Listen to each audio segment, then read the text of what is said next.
Това е блокът, в който винаги са живели 15-годишната Виктория и нейният баща, строителният работник Михаил.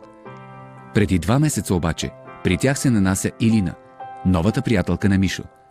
Двамата се запознават на морето, но връзката им бързо прераства в нещо по-сериозно и 36-годишната жена се съгласява да се премести да живее в София.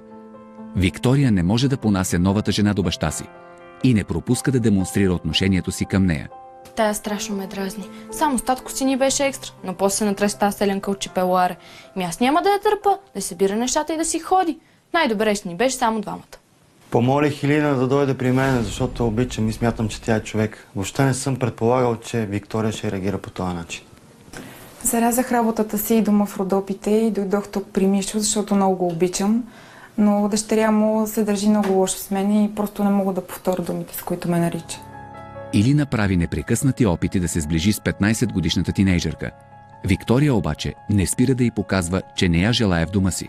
Всячески се старая да я угода, готва всички манджи, които баща ми каза, че обича, но тя какво прави, фърля ги в бокука. След това изчистя, тя фърля чипсове по земята, аз пак изчистя, тя пак мърси и така. Ей, тя си няма друга работа. Като иска да живее тук и да се шляе, ще трябва да чисти. Това няма кой друг да го свърши. Мислих си, че Вики ще свикне с Илина, но тък му стана обратното. Тя започна да се държи нетърпимо. Миналата седмица си лягаме. Илинка дърпа от едната страна одеялото, пише "Тук не спят дебели крави".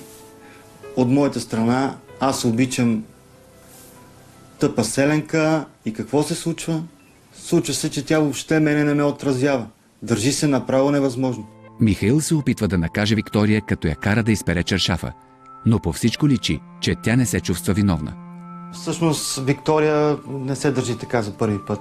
Преди това имах едно гадже, Ани, която направо, като се сети тук какво се случва, и направо заобикаля квартала. Не мога да си помисли даже и да срещнат двете.